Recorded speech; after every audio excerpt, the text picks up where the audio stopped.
বাংলাদেশের সাবেক প্রধানমন্ত্রীকে নিয়ে আন্তর্জাতিক চাপে ভারত। জুলাই গণহত্যা নিয়ে জাতিসংঘের তদন্ত রিপোর্ট প্রকাশের পর হত্যাকাণ্ডের মূল হোতা শেখ হাসিনাকে ফেরত পাঠাতে ভারতের উপর নতুন করে চাপ তৈরি হয়েছে। আগামী দিনগুলোতে এই চাপ আরও বাড়বে বলে আন্তর্জাতিক বিশ্লেষক এবং আইনজ্ঞরা মনে করছেন।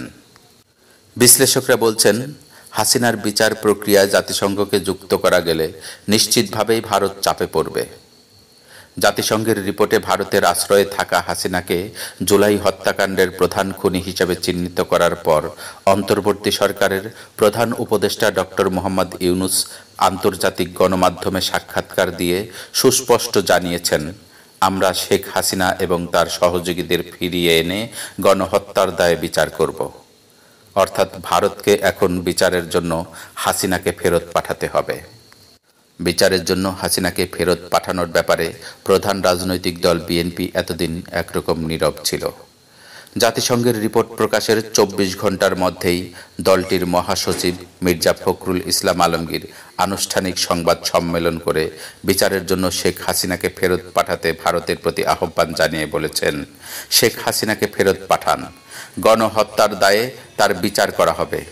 জাতিসংঘের পক্ষ থেকেও জুলাই গণহত্যার দায়ে অভিযুক্তদের বিচারের মুখোমুখি করার আহ্বান জানিয়ে বলা হয়েছে, জুলাই হত্যাকাণ্ডের সঙ্গে জড়িতরা যেন কোনোভাবেই দায় মুক্তি না পায়। উল্লেখ্য, জুলাই বিপ্লবে সংঘটিত হত্যাকাণ্ড এবং মানবাধিকার লঙ্ঘনের ঘটনায় জাতিসংঘ গঠিত ফ্যাক্ট ফাইন্ডিং মিশনের চূড়ান্ত রিপোর্ট গত ১২ ফেব্রুয়ারি জেনেভায় জাতিসংঘ কার্যালয়ে এক সংবাদ সম্মেলনের মাধ্যমে আনুষ্ঠানিকভাবে প্রকাশ করা হয়।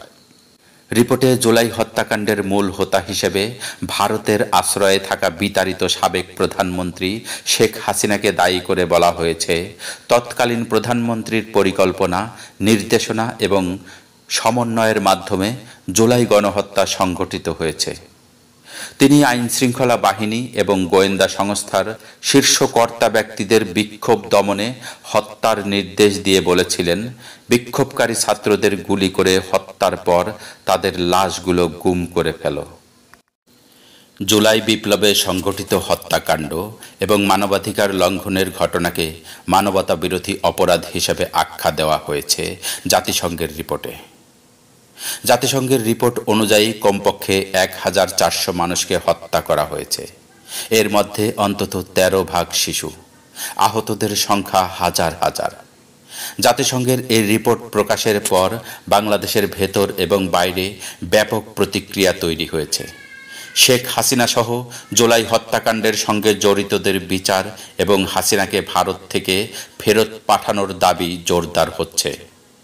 জাতিসংঘের মানবাধিকার বিষয়ক হাই কমিশনার ভলকার তুর্ক জুলাই গণহত্যার তদন্তের জন্য গঠিত ফ্যাক্ট ফাইন্ডিং মিশনের রিপোর্ট প্রকাশ করে বলেন, বাংলাদেশে জুলাই বিক্ষোভ দমনে যে ধরনের হত্যাকাণ্ড এবং মানবাধিকার লঙ্ঘনের ঘটনা ঘটেছে তা মানবতাবিরোধী অপরাধ হিসেবে বিবেচিত।